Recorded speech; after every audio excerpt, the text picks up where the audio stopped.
Thank you very much. So my name is Kurt. I'm a researcher. In 1994, I was kind of lucky enough to join this industry as a 21-year-old just out of school, and I did my military. In 95, I got to go to Boston and go to my first VB, and I kind of met the magic of Ars Bulletin. And in 2001, 2, and 3, I presented my research on x86 emulation at VB. And now, 20 years later, I'm back to do some script emulation. So why am I here? I'm not here to point you to a GitHub where this script emulator is. I'm here to kind of give you some ideas. I want to, so you guys don't have to run down all the rabbit holes I ran down to kind of develop this. I wanted to get interested in using kind of compiler technology and combine that with an emulator, because I think that is a very good approach. But why on earth we want to use a script emulator today? Because we have ML and AI, why would we want to need one? I think we have a lot of false alarms on these things because we are looking at the, let's see, the envelope level, not the inside the envelope. We don't really see through obfuscation and encryption and those things. So I still think there's a good need for a script emulator, especially when you look at all the different malware families today which are using scripts as one of the initial stages, and they are so heavily encrypted that if we can block them there, it's going to be quite easier to block the rest of it. Also, there are obfuscation. So if I can show you some, for instance, here we have a little example of an innocent little macro. We just took a clean sample and we just obfuscated it. I get why a lot of engines, and even including our own ML, is struggling with it. This is not a video.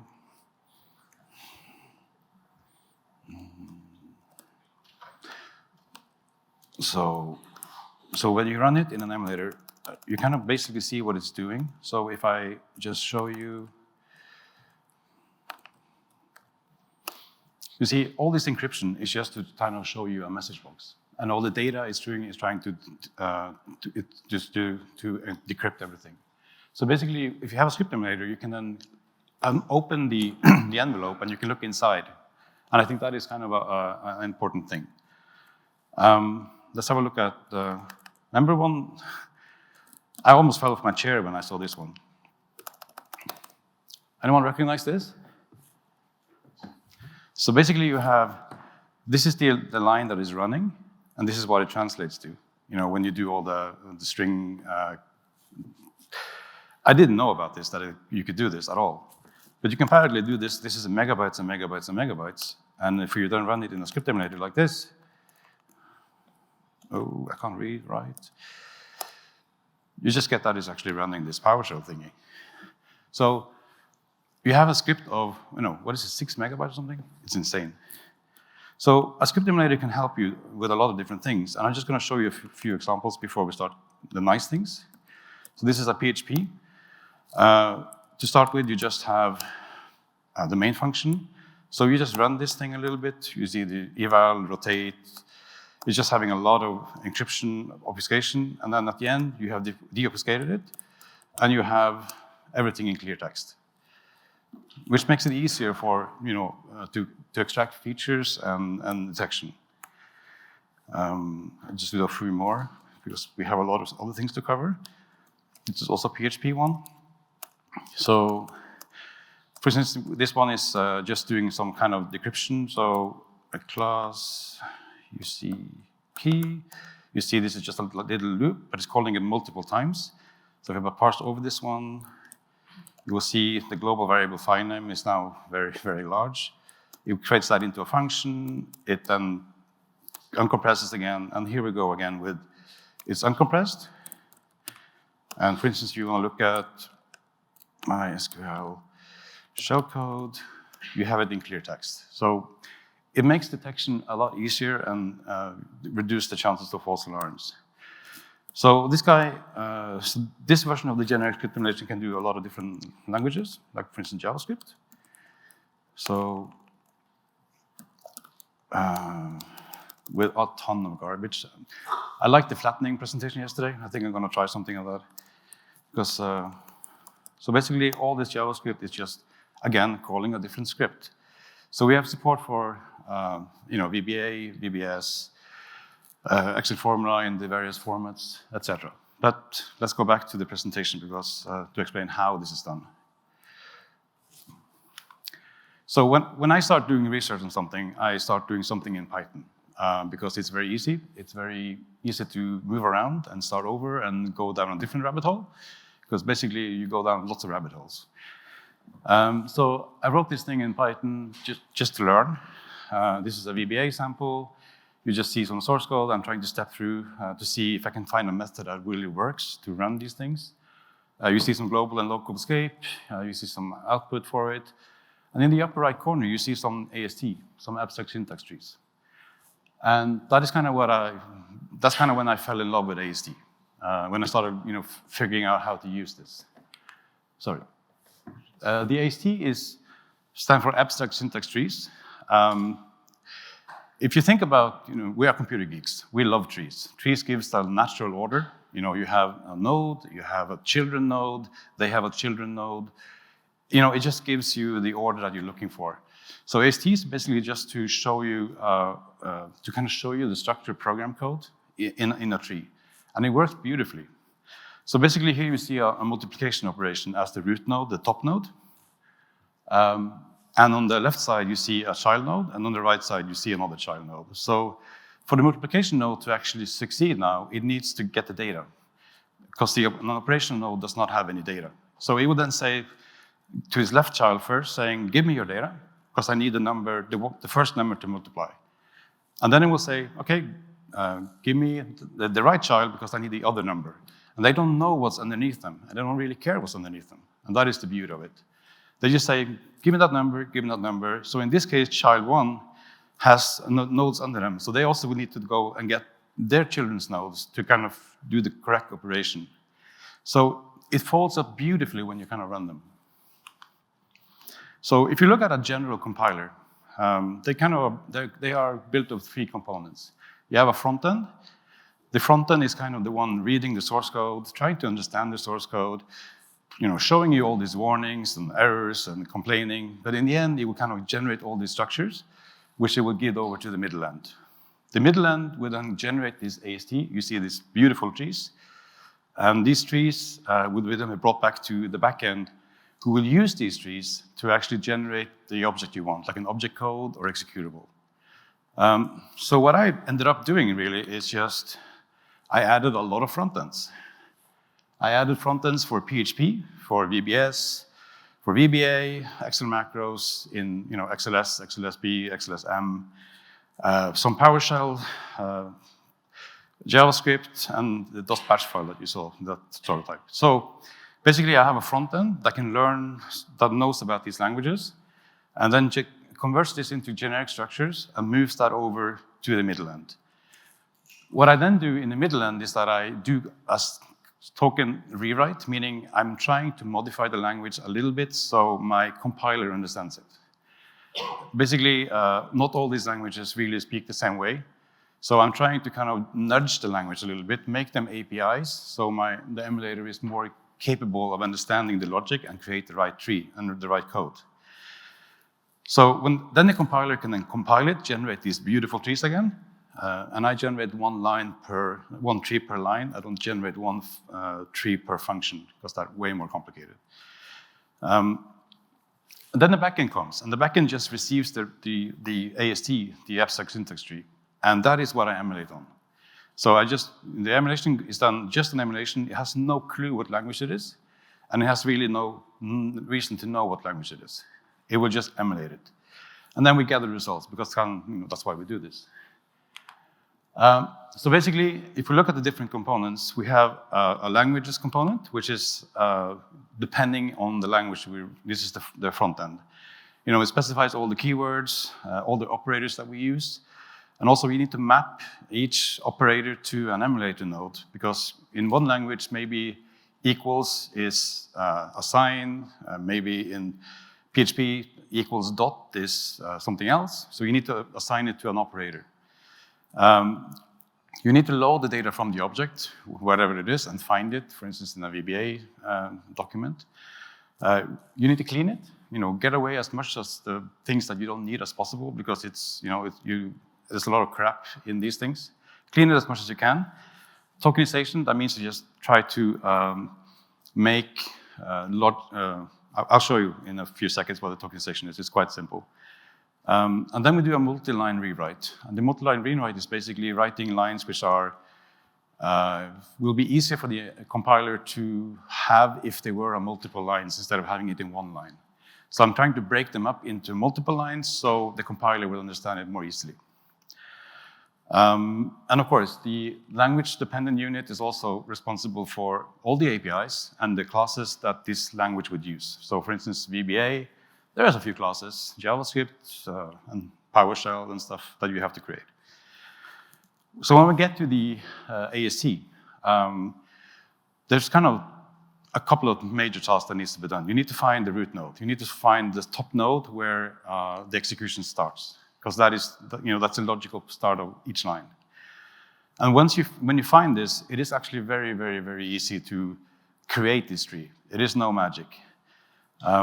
Basically, you just divide the line on the operator that you choose in reverse order, which you will see a lot of in a few seconds. And then you need to figure out each node what it is.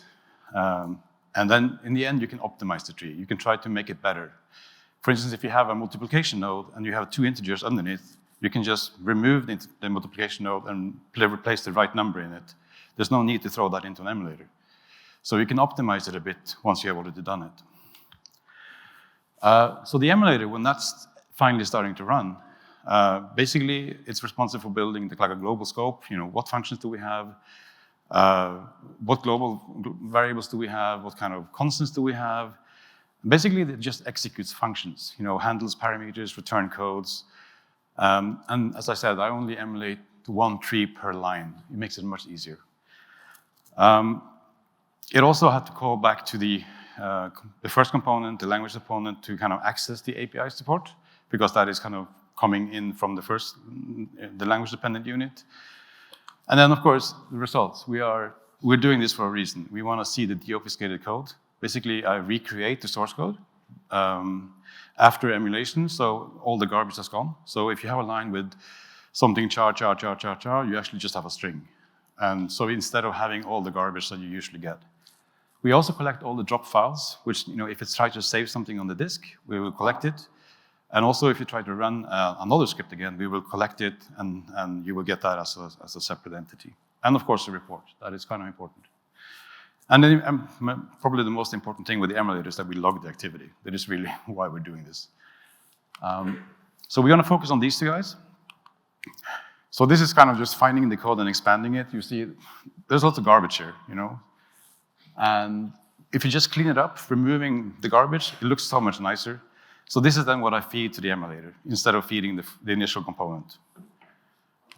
So you get the slides, they're given to VB. So this is also very important because, as I say, I emulate 1 AST per line. So each line, when you have a control flow issue, it needs to know where to go next.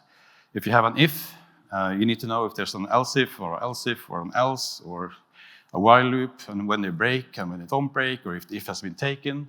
So you basically need to kind of have a little bit of mapping the flow of the function, which is quite quick to do. So when the if condition meets and you want to run, you know exactly where to go and where not to go. So these are done in various languages here: JavaScript, PHP, VBS, VBA, and Excel macro, I think, in the corner. So they're done for the same. I try to use very much the same logic. So the handlers of the emulator, you see the green ones here, they contain data.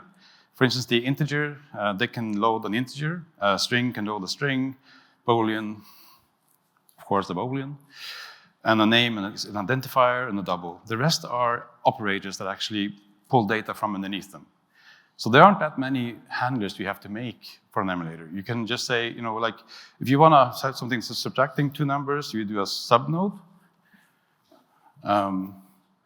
I don't know where my mouse is, subnode, and then you add 2 integer nodes under it, so they can pull out the data. So probably a couple of more, but this is the main ones. Most complicated here is the function execution, because you do function execution lots of different ways from classes and from, I also use functions to access indexes and arrays. So these are the lines we're going to go through. We're not going to get time to go through them all, which is why they're written in the paper, and they're also in the PowerPoint that you're getting. So the most complicated ones, we will just fly through. So let's start with the first one, because, and just understand it correctly. So here we have an incredibly simple statement. I equals 500 plus 4 times counter. You don't need an emulator for this, but let me just show you how the emulator thinks. So basically we tokenize it. As you can see here, with the I equals 500 plus 4. No surprises. That is kind of the tokens that we are working on. Is this complicated so we need to rewrite it? No. This is clear, it's quite clear. There's no need to rewrite this. We see that this is an assigned top node. We see something is being assigned to the value of I. So there are some rules, how do we, because we need to start the logical execution on the assign. So the assign is the top node. And on the left node, left for the assign is just an I, as you can see in the statement here. On the right of the assign, you have the rest. I you can't really do anything with. It's atomic. It's one operation. So, but on the right side, you have a 500 plus 4 times counter that can be broken into. So it will then choose the plus operator because it goes reverse. Multiplication has a higher priority. So the plus operator now says, on the left side of it, we have a 500 because we are now working on this node. 500 on the left side, and then we have a 4 times the counter on the right side. 500 can't really be broken into anything less, but the 4 times counter can. So obviously it's going to choose the multiplication node because it's only one operator left. And then you will have a 4 on the left side and a counter on the right side. And basically then you remove the non-atomic nodes and then you're stuck with the tree. So the tree will then be assign, left node, I, right node plus left node 500 plus right node multiplication, and then left node 4 and counter. I like to use this way of describing trees because they are much smaller, and this is a little bit what Excel macros are doing. I like the way of thinking. So basically, you see here the same tree, starting at the bottom with the assign node. The left is I, the right, the right is plus. And for the plus node, the left is 500, and the right is one multiplication node. And for the multiplication node, the left is 4, and the identifier is counter. I think it's just a much easier way when you have large trees to see it on the screen, to see very instantly, that's where the problem is. My compiler doesn't understand this. Because you can't generate these trees when you have 400,000 of these operations.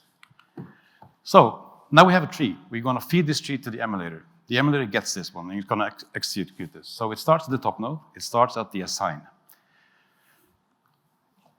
And you always pull the left node first, so I. So it knows now that it's going to assign a value to I. Okay, so then to get the value from I, it's just going to pop its right node. And while popping the right node, it's activating the add node, the add operation. The add operation says, sure, I will give you the number. I'm just going to get it from my kids, so I'm going to do the left node first, the 500. And then I'm going to get the other number that I need to add. And by pulling the right kid, he will then activate the multiplication node. And the multiplication node says, sure, I will give you the number. I'll just ask, my left node for my number, the 4, and then the counter for 2.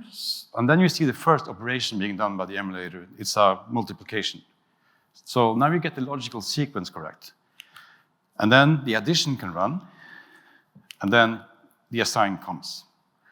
And if you get this tree correct, emulation is a piece of cake, and that is the beautiful thing of this. So here you have, those are the 3 logical operations in the logical sequence that you need to apply. And then we can go through more and more examples. This is I is assigned to the return value of executing test.exe via this create object JavaScript shell. Tokenizers, not really any surprise. No rewrites needed. Again, it's a top node.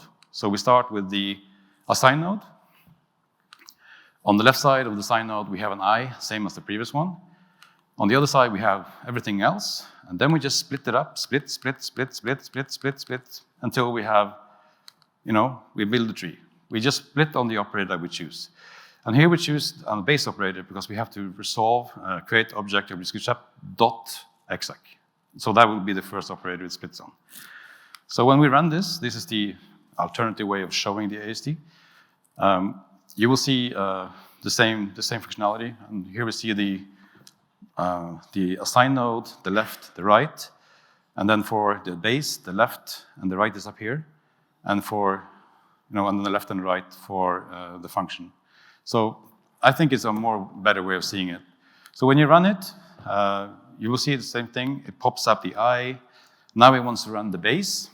And the base is just saying, okay, I need a base object and a method, and I'm going to resolve it for you. And to run that, he will then say, okay, I want where's my mouse? There. Then I need to actually execute this function. And the function then needs to pull the name of the function, because I try not to embed any data.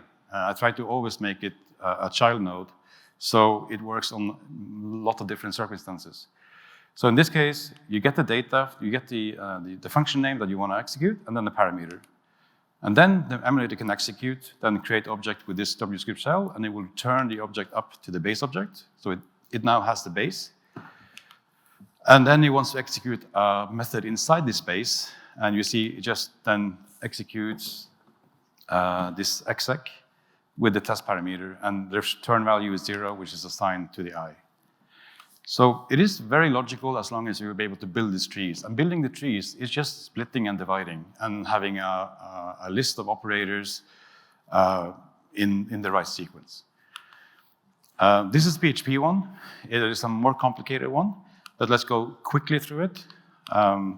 In this case, you need to do a token rewrite because my AST compiler doesn't understand this line as it is. So as you see here, it sees that we have this conditional question mark and colon. And it's trying to then help the compiler here by rewriting the line to the last one here. I'm trying to make it into an API.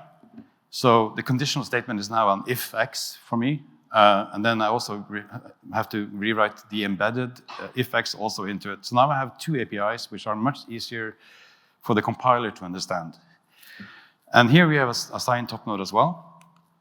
And this is a bit more complicated, but in theory, you just break again on the operators, and you can build the tree nicely. And there is really no magic to it. And you remove the non-atomic nodes, and then you have your tree, and then you feed this tree into the emulator. So you have this in the slide, so I'm not going to go that much through it, but because it's going to take a little bit of time. So in the end, you're just assigning s the value of the string s, because that's really what this statement is doing. And then you see on the bottom left there, the operations from the emulator, how the emulator had to respond to this, everything it did to kind of logically get to this conclusion. So okay, this is probably the absolute worst one. So you see here, I'm just removing the then because I have no need for the then. My emulator can't do anything with the then. So basically, we're doing the same thing, just splitting and splitting and splitting. Splitting and splitting and splitting. And basically all we want to do is, are we going to do the if? Are we going the condition to be true or false? So we're splitting and splitting and splitting. And now we are removing all the atomic ones, and we're getting the tree. So this is the logical order which the emulator would have to work from. And when we run it, you see it starts running, and the emulator starts having events that is going in the left corner down there. You'll see it's starting to get results that will relate, come into the function call to see if it's going to do the if. At the end, it will come down to or false or a true, and the if is taken. It wants to go into the code block for the if. So these are all the conditions that has to be established for the emulator in the right sequence to be able to kind of go into the if. This is a PowerShell one. So here we see a token rewrite that I'm just removing some of the, I call it garbage from PowerShell that I don't need. And also the way I I just removed things that I will confuse my compiler. I could update the compiler, but I don't want to. I want the compiler to be happy with all the other languages. So I'm trying to kind of streamline it a bit. So, and here we have the same thing. I'm just showing you the tree and the approach for it. And then you just execute it the way you always do. You always go left. And when you can't go left, you go right. And then you can't go right, you go up. And that's all there is to it. All right, so for a C++ emulator, because this is written in C++, it's not written in Python anymore, you can't put anything into a variable. You can't put a character into it and an integer into it and a structure into it. So I made this, I found this standard variant, which I initialized with a lot of different types. That works really well to store a lot of different things into a variable because it can handle anything. And you can access them quite easily. And a value for me is something that either has a constant value, or it has an identifier pointing to a value, or it has a location, like on a spreadsheet, pointing to a value or an array. So it's also a location. So that is the way, everything is based on this value structure, which is getting passed around everywhere. If you look at the API world here this is the string rot for a PHP. You see, this is when the emulator will call this function to do the rotate 13. You have an arguments for the arguments and the return code that you're going to return. It's just checking that you have some parameters. There is a string parameter. It will get the string. It will do the rotate 13, put that as the value coming back to the caller, and return. So, some of the challenges, because I have no clue how we're doing on time. Okay, right. So, do not use recursion. It will hurt you. It will say bang on your stack. I've seen samples that are up to several 100,000 tokens, and this tree gets incredibly long. Do not use recursion because you will be sad. Some of the things that is hard is all the user forms and the Word documents and finding all this hidden data that is stored everywhere. It is just work to find out where they are, but I wish. Does anyone know about any documentation of this? And with XML or Excel macros, you have 3 different formats. And you basically, what I did is that I used the P code for Excel to generate the source code. So for XLSB and XLS, I generate the source code from the P code. Then I use my compiler to compile it to code. Then it works on XLMM, it works on formula statements, it runs on VBA macros, actually accessing also Excel formula. So it's pretty good. So it's fast. On average, on clean stuff on my machine, it runs in 2 milliseconds per file. In version 2, I'm down to 22 milliseconds and 92% success rates on VBS. So it's very fast. It can use a bit of memory because these trees can be big. That can probably be optimized. But we are getting the data we want, and this is an inline solution. There's no need to send it out for a sandbox. You do it there and then in a couple of milliseconds. And I think that's it.